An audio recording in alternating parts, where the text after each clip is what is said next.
Bom, boa noite a todos. Vamos iniciando aqui novamente o nosso trabalho no sistema híbrido, né? Nós estamos ao vivo aqui na Seara, mas com transmissão no nosso canal do YouTube.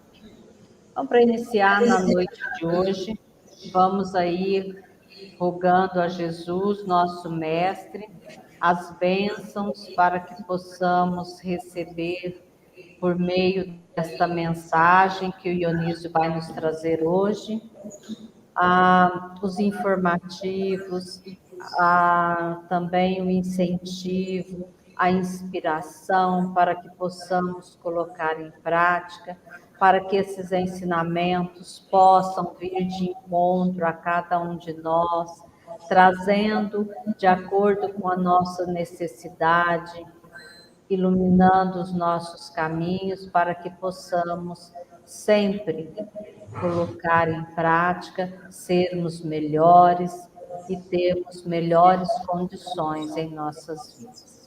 Muito obrigada, Senhor. Obrigada, amigos espirituais que compartilham conosco deste trabalho e que possamos, em nome de Jesus, dar início nesta noite. Na noite de hoje, nós teremos aí o nosso companheiro Ionísio, que vai nos trazer um tema bastante inquietante, mas também, ao mesmo tempo, elucidativo. Vamos, então, nos preparar nesses momentos para que possamos aí sentir Deus. Boa noite, Ionísio. Bem-vindo ao nosso trabalho da terça, Seara de Amor, e traga aí as suas palavras, as suas considerações para todos nós do sentir Deus. O que é sentir Deus?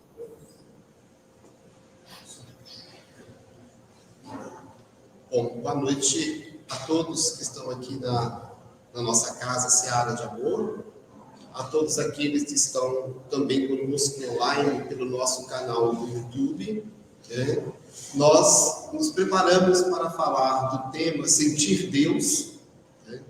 É um tema proposto a partir da avaliação que nós estamos vendo nesse momento, em termos de tantas dificuldades, tantas ansiedades vividas por todos nós, nesses momentos que estamos trabalhando um momento difícil no nosso campo terreno. E as indagações que a gente apresenta por que nós estamos vivendo tantos momentos de dores intensas? Porque estamos vinculados a tantas dificuldades das quais a ansiedade ou as situações específicas que nos levam a descrer da própria divindade nos afeta neste momento. Nesta semana, nós observamos um comentário feito através da notícia no estado da Paraíba, onde nós tivemos um jovem de 13 anos que matou a sua mãe, o seu irmão de 7 anos e atirou gravemente no seu pai. A narrativa da história foi que o jovem, 13 anos, com dificuldades na questão escolar, ele sendo questionado pelos pais pela perca de notas na escola. E ele foi sofrendo essa pressão, onde ele disse que veio uma sobrecarga que culminou no último instante que a mãe tinha solicitado o auxílio nas questões das tarefas domésticas. Esse jovem levantou de uma forma a sua tal agressividade que a mãe, no momento que ela estava descansando, ele pegou o revólver do pai, que é um policial militar reformado, atirou na cabeça da sua mãe, e o filho dela, de 7 anos, ao ver a mãe sendo agredida, foi para contra o seu irmão. Esse irmão de 13 anos atirou no irmão de 7 anos e ele também desferiu um tiro no próprio pai. O pai está gravemente internado no hospital. E as perguntas foram: por que um jovem de 13 anos ataca a sua própria família? Ele disse que a maior dificuldade que ele estava vivendo, porque ele estava vinculado a muitos jogos online. E como a mãe exigia dele o estudo e a tarefa em casa, ele se sentiu pressionado, porque ele tinha muitos compromissos e muitas estratégias dentro dos jogos online. Aí nós começamos a imaginar o que está ocorrendo no nosso mundo, em que cada vez mais a nossa sociedade ela começa a tratar a questão dos jogos online como algo que está aí e faz parte da nossa juventude. Em todas as casas que nós vamos, nós encontramos, todo mundo tem um Xbox, tem um PS4, um PS5, sei lá, onde o jogo passa a ser mais importante do que todas as questões familiares. Procurando, então, a pesquisa, nós levantamos que uma pesquisa feita pela CNN Internacional nos Estados Unidos, 90% das crianças norte-americanas fazem jogos pelo videogame online. O índice aumenta para 97% no grupo entre adolescentes de 12 a 17 anos. Esse mesmo estudo analisou o conteúdo dos jogos virtuais e concluiu que 85% deles apresenta alguma forma de violência. E nós começamos a imaginar que isso está dentro dos nossos lares. Pegamos, então, para completar essa pesquisa, vários jogos, os top 10 que estão em jogos online que são mais utilizados pela nossa juventude. O principal é o Fortnite.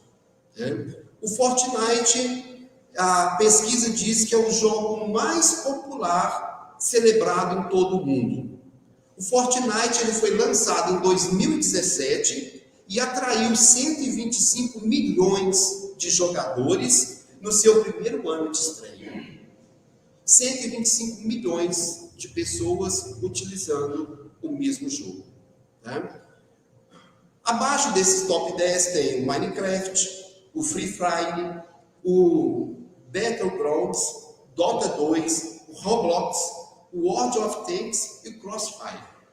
Todos esses são jogos que eu não sei explicar a importância ou a estrutura de cada um. Mas o Fortnite, que é esse jogo mais famoso, nessa pesquisa, fala que ele é baseado na batalha real, onde o nome Fortnite, também designado pela sigla americana Fortnite, onde fala que é usada para expressar um período de 14 ou uma quinzena.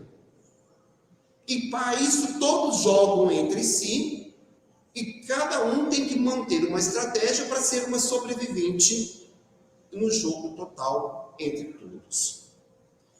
E é isso que nós começamos a imaginar como espíritas e imaginando essa questão da alma que habita este corpo, como ele está traduzindo essas questões emocionais que ele está vivendo, onde ele tem que montar estratégia para matar o seu adversário e ser um sobrevivente.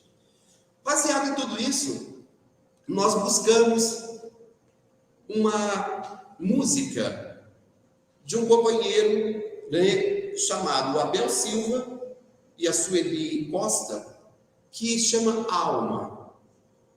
Nós, dessa geração, nós somos da geração de 1985, 90 para frente, nós vamos lembrar dessa música. E essa música chamada Alma, ela tem um detalhe que ela diz assim: há almas que têm as dores secretas, as portas abertas, sempre para a dor, a almas que têm juízo e vontade, alguma bondade e algum amor.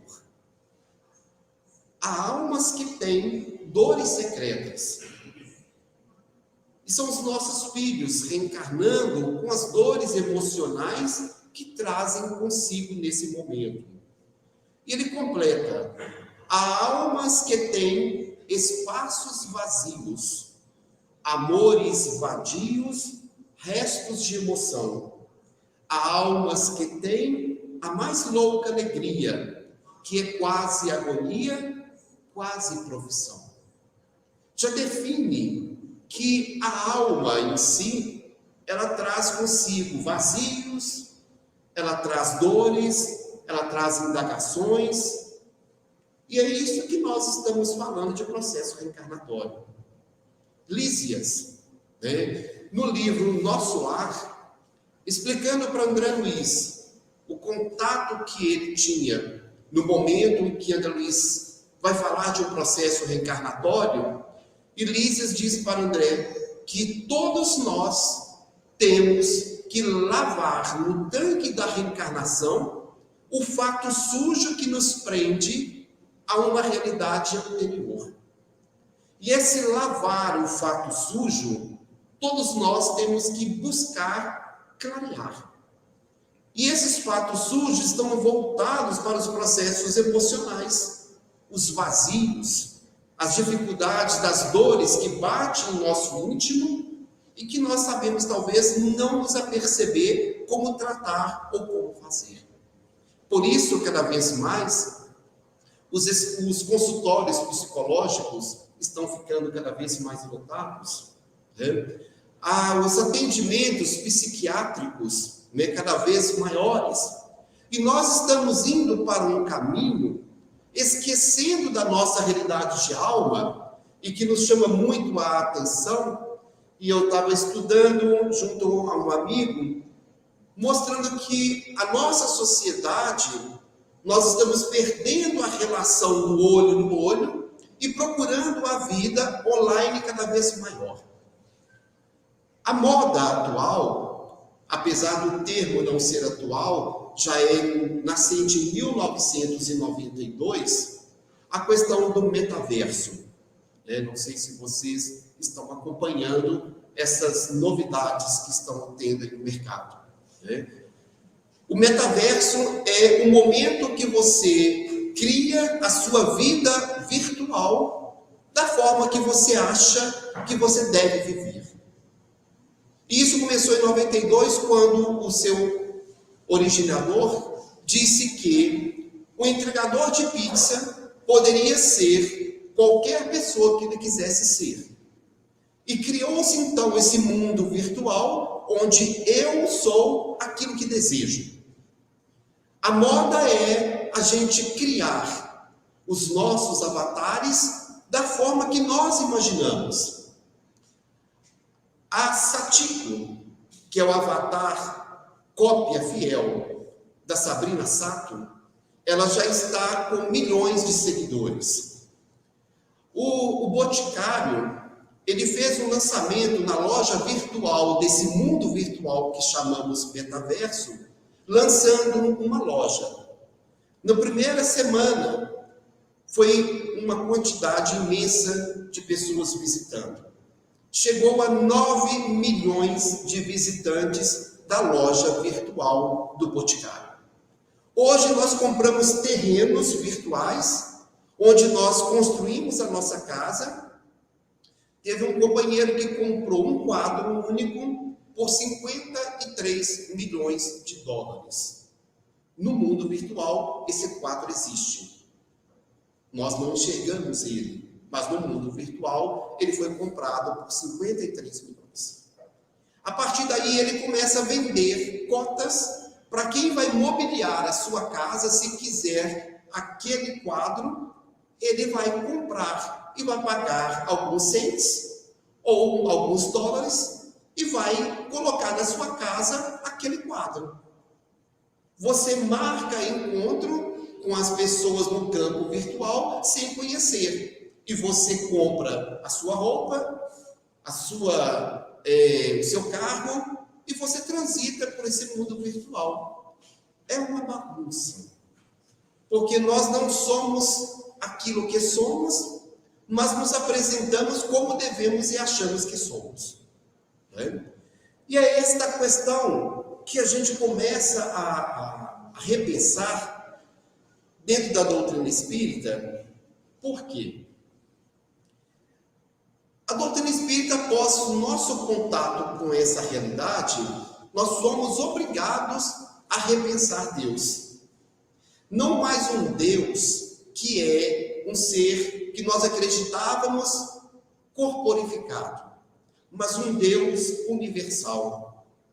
Um Deus que nós sabemos que pensa, que dirige, um Deus que organiza, um Deus que manifestou-se de forma diferente na nossa própria criação. Porque nós somos criaturas pensadas por Deus.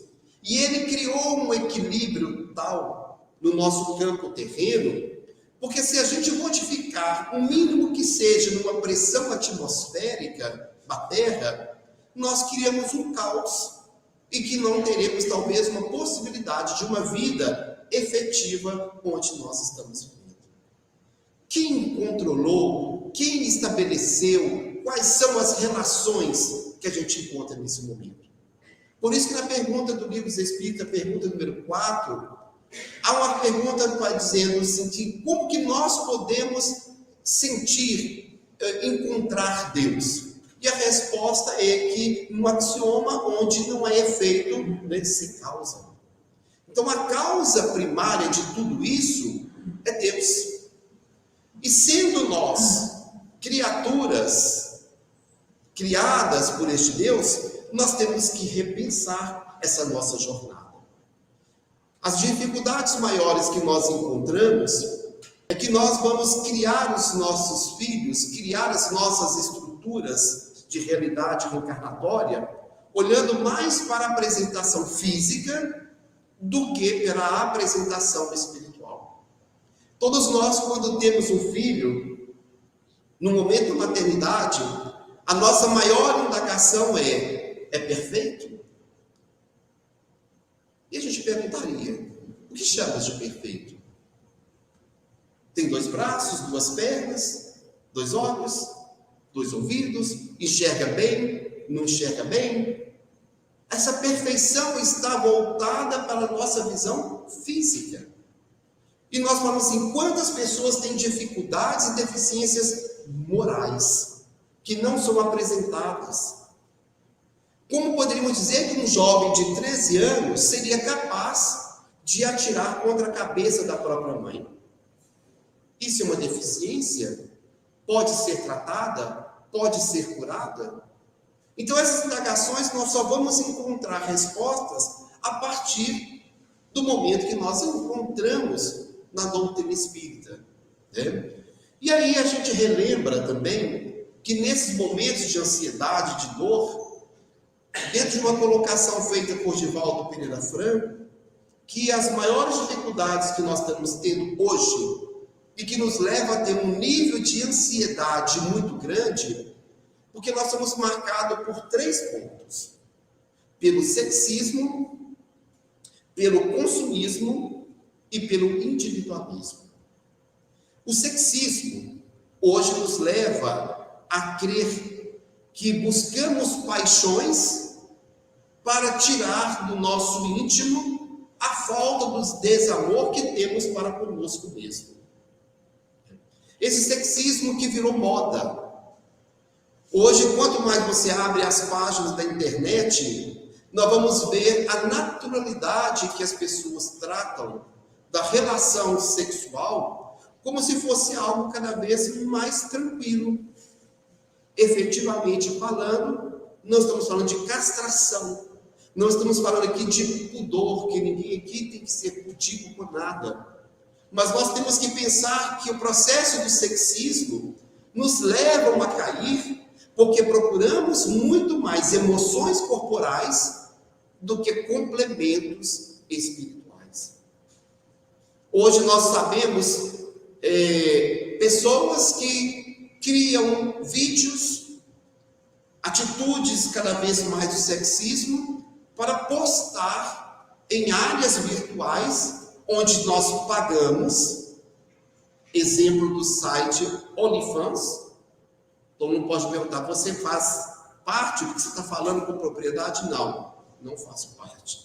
Mas a gente acompanha o que está acontecendo nos nossos momentos aqui. Eu vou lembrar como a Eunice está fazendo parte da nossa casa aqui hoje, com muita felicidade sua participação, né? Eu lembro de um padre da nossa cidade natal de Pedro Leopoldo, o padre Arthur, que dizia assim: eu tenho que saber de tudo o que acontece na minha paróquia. Por isso que eu assisto a novela, eu vejo alguns comunicados de alguns vídeos, né? Tudo da época. Eu falei assim: olha, eu vejo para saber o que passa na minha paróquia. E a paróquia nossa, nós temos que saber o que está transitando. Porque nós levamos isso para dentro de nossos lares. O consumismo é uma situação narcisista.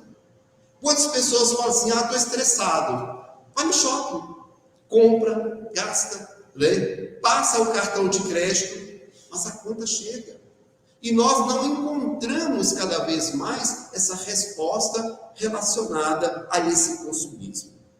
E o individualismo, que é algo que cada vez mais nós estamos trancando nessa porta, porque nós estamos preferindo mandar o WhatsApp do que conversar, do que falar. Nós estamos preferindo colocar no Facebook, seja onde for, essas nossas comemorações no aniversário, dizendo: hoje é aniversário do Dionísio, que maravilha, felicidade, mas ninguém vai para dar um abraço de troca de energia. Nós estamos indo para um caminho altamente virtual e altamente vicioso, né? Além disso, nós pegamos uma questão do Livro dos Espíritos, a pergunta número 10, onde os Espíritos respondem a Kardec a seguinte pergunta: pode o homem compreender a natureza íntima de Deus? Essa pergunta, por quê? Nós aprendemos ao longo do tempo Deus como alguém que está nos vigiando e não alguém que está nos orientando. E fazemos essas buscas de Deus não sabendo distinguir Deus de Jesus. Porque Jesus é o amigo, é a pessoa que nos apresentou Deus de uma forma totalmente diferenciada. Ele nos chamou Deus de Pai. Apresentou Deus como uma pessoa que nós temos que ter essa liberdade de conversar e bater um bom papo. E quanto é, às vezes, a importância de a gente ter a nossa discussão, a nossa DR com Deus. Não para questionar, mas para falar. Olha, eu estou me sentindo assim. E é interessante que às vezes nós falamos assim: você ora a Deus? Será que nós temos esse costume de orar a Deus? De pedir a Deus?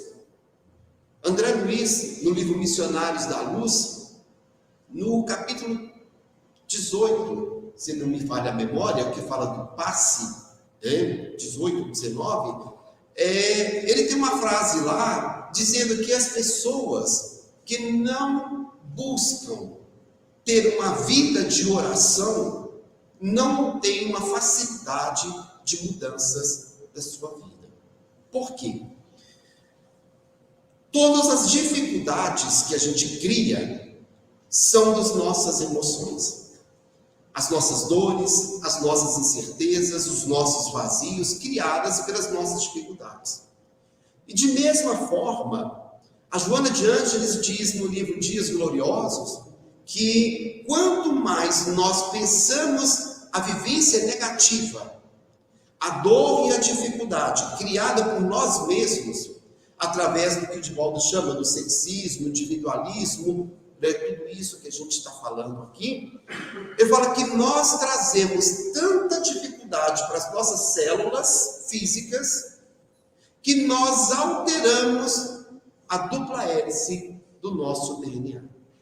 E instala-se ali algo que vira uma doença crônica. E que vamos ter que passar, talvez, por uma próxima reencarnação para cuidar e para aliviar a dor que é instalada por nós mesmos. Dores que nós não conseguimos eliminar, dores que nós não conseguimos conviver. E é por isso que ele fala assim, como que eu enxergo, como que eu posso ter a estrutura íntima de Deus? E os Espíritos falam para Kardec, a questão íntima de Deus, não. Você não tem condições, porque falta-lhe sentido. Porque nós queremos ver Deus com os nossos 5 sentidos. E os nossos sentidos não permitem ver, ou sentir, ou trabalhar essa proposta divina. Nós somos muito limitados. Nós não conseguimos enxergar um palmo fora do âmbito de algumas vibrações. Como entender Deus? E nos faz lembrar que o Stephen Hawking, ao escrever o seu primeiro livro, ele vem falando que, no seu prefácio, dizendo que ele escreveu um livro para que todos aqueles que lessem conseguissem entender a mente de Deus. Coitado.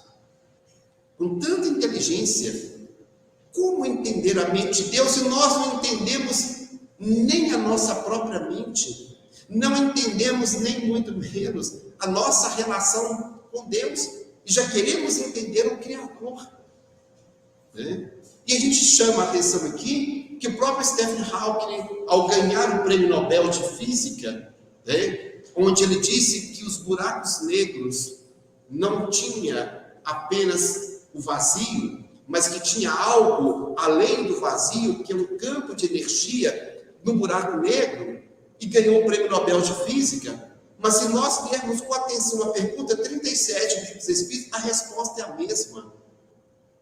Então Kardec já tinha falado que nos lugares dos buracos negros já é ocupado por um campo de energia que nós não compreendíamos. E isso foi escrito em abril de 1857, mas precisou de um cientista falar de forma diferente para ganhar um Prêmio Nobel de Física. E aí nós começamos a entender, se nos falta sentido para entender a questão íntima de Deus, porque nós não estamos falando mais da obra, nem o axioma de consequência e causa. Nós falamos da intimidade de Deus, que fala que nós não temos esta percepção. E juntando isso à pergunta 17 do Livro dos Espíritos também, Kardec pergunta, então é dado ao homem conhecer o princípio das coisas? Ele falou, não, Deus não permite que ao homem tudo seja revelado neste mundo. Por quê? Precisamos evoluir. Hoje nós falamos da Terra como um único planeta habitável, mas nós encontramos na doutrina espírita, num livro de Camille Flammarion, chamado Urânia, ele transitando pelo universo afora em desdobramento, falando de um outro universo. Hoje nós tratamos de universos paralelos. Nós falamos de teoria das supercordas. Então, como falar que os nossos sentidos podem entender o princípio das coisas? Se nós pegarmos a doutrina espírita, vamos falar que nós somos o princípio inteligente. E como princípio inteligente, nós temos que fazer um processo evolutivo. Nascemos no mineral, né? Transitamos pelo vegetal, né? Despertamos no animal, né? E sonhamos já nas questões espirituais do homem. Então é um trânsito de processo evolutivo.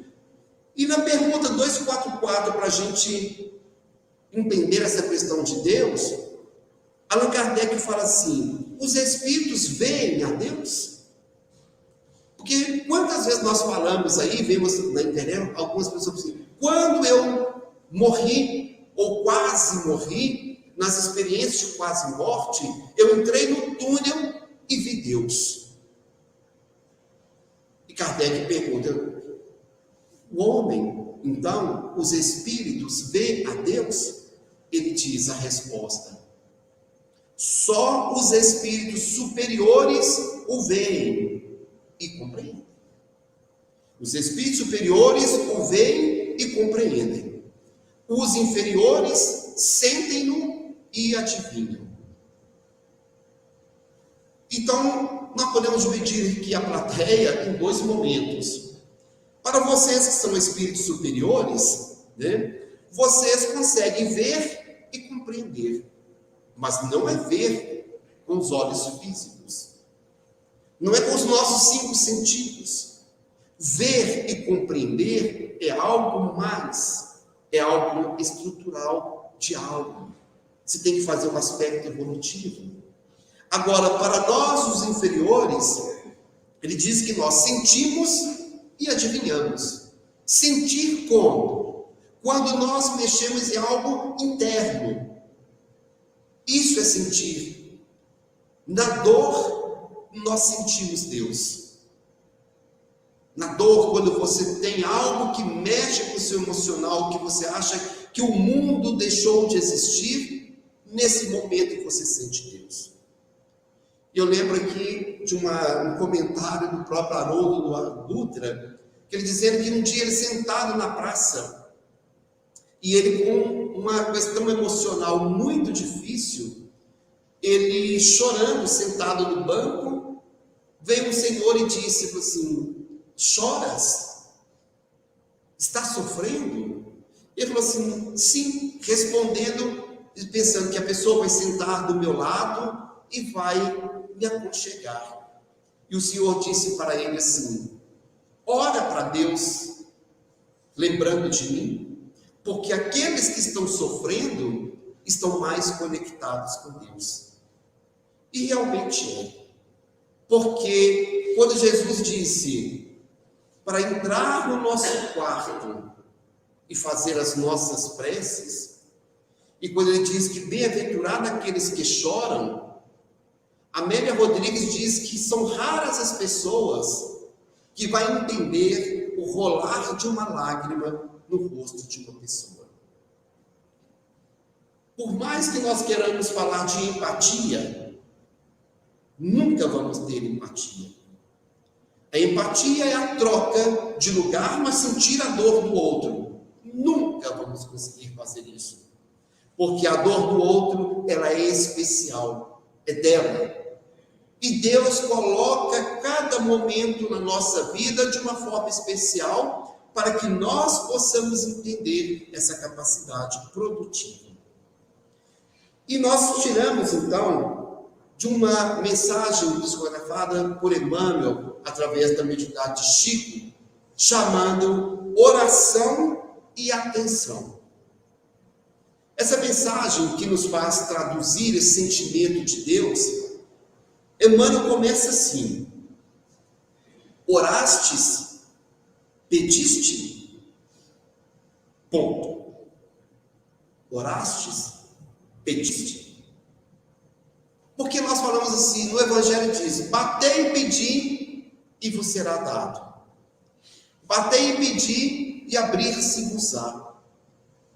E Emmanuel coloca assim: orastes e pedistes. Depois que você fez essas duas situações, porque para essa oração você não precisa ajoelhar, basta desejar. E nós criamos processos que para conversar com Deus eu tenho que me ajoelhar, eu tenho que cair. Né? Aquela música do próprio Gilberto Gil que diz: para que eu conversar com Deus eu tenho que me despir, né? Estar nu. Estar nu é esse momento de desejo seu. E ele fala assim: desfaze-te, porém, de quaisquer inquietações, e asserena-te para recolher as respostas divinas. Desnecessário aguardar demonstração espetaculosa. Orou, pediu, silencia. E desfaze-te de qualquer inquietação, para que a resposta venha e você capte essa resposta. O nosso problema da oração e pedir a Deus é falar assim: e aí, Senhor, está na hora? E aí, Senhor, o Senhor não me respondeu? Senhor, o que eu faço? Ele fala assim: aquieta-te, desfaze-te, abre a sua mente para que você tenha essa permissão de trazer ao seu campo vibracional de pensamento a resposta. E ele coloca assim: Deus conta com milhões de mensageiros que lhe executam os excelsos desígnios. Quem são esses milhões de mensageiros? Às vezes você orou, pediu para Deus, e de repente um amigo bate na sua porta do nada. Eu vim aqui sentir saudade de você, te dar um abraço, te falar uma frase que você fala assim: nossa, foi Deus que te mandou. Sim, porque Deus conta com milhões de mensageiros. Né? E ele coloca uma outra frase. Ele diz assim: ora e pede. Em seguida, presta atenção. Preste atenção. Ora e pede.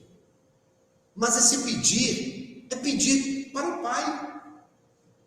E às vezes nós pedimos para Deus como um mendigo: Senhor, dai-me, mandai-me. Para que nós fazemos isso? Deus é Pai. Nós não somos mendigos pedindo pelo amor de Deus me dê algo.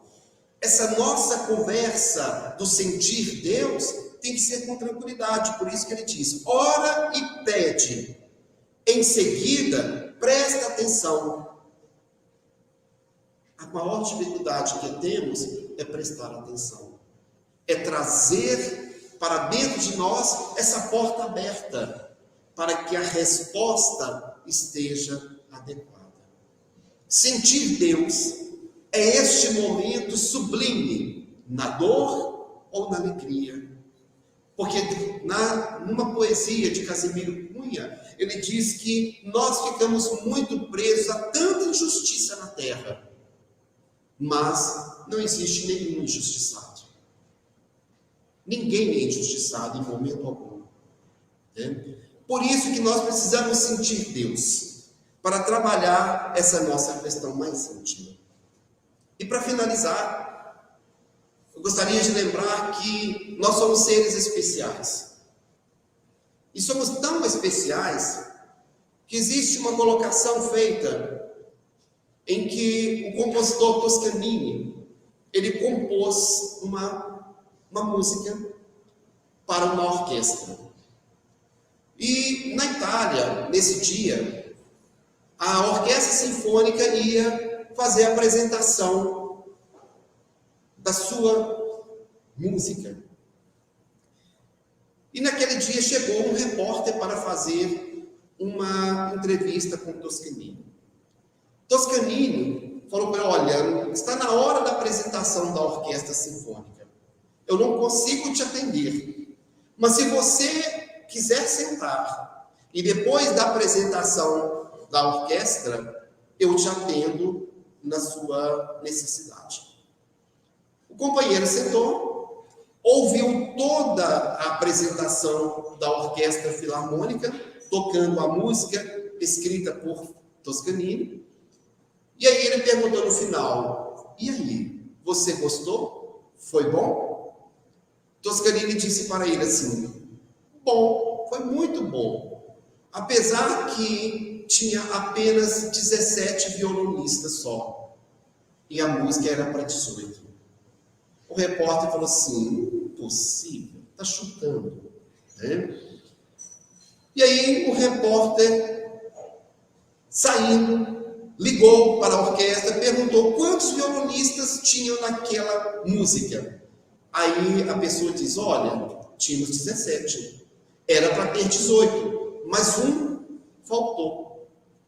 Ele voltou no outro dia e perguntou para Toscanini: como tu sabias que eram 17 violonistas e não 18?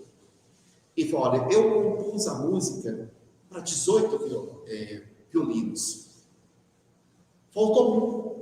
E eu senti que faltava a vibração de um. Porque eu compus a música, eu sabia que tinha que ter 18. E isto é a mesma coisa com a divindade. Ele criou cada um de nós, e cada um de nós representa uma música tocada. Nós temos um tom. E quando nós não tocamos esse tom, Deus sente falta e sabe que nós não estamos reproduzindo ou traduzindo as nossas realidades. Como espíritas e como espíritos, como almas, nós temos que buscar sentir Deus. Porque Deus é o Pai que nos ama.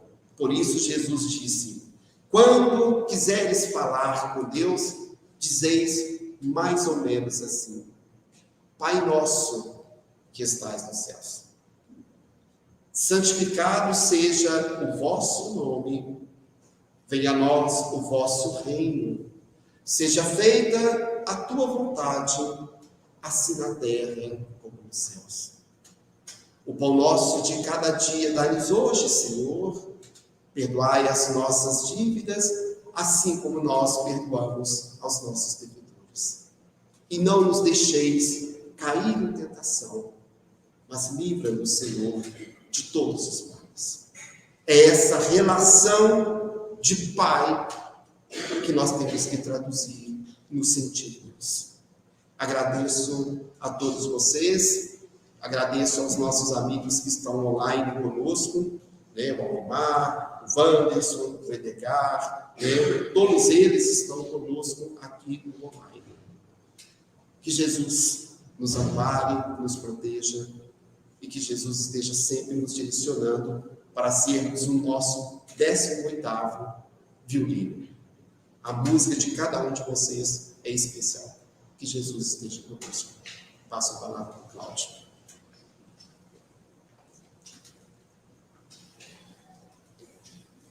Boa noite a todos. Gostaria de agradecer ao Ionis por essas palavras tão inspiradoras, né, que ele nos apresentou aqui, que nós possamos, durante essa semana, buscar sentir a Deus, né, para que a gente possa trazer Ele em nossos corações, para a gente fazer a nossa caminhada ser mais suave. Muito obrigado a todos que estão aqui presentes e os nossos amigos que estão online, e até a próxima terça-feira. Fiquem todos com Deus.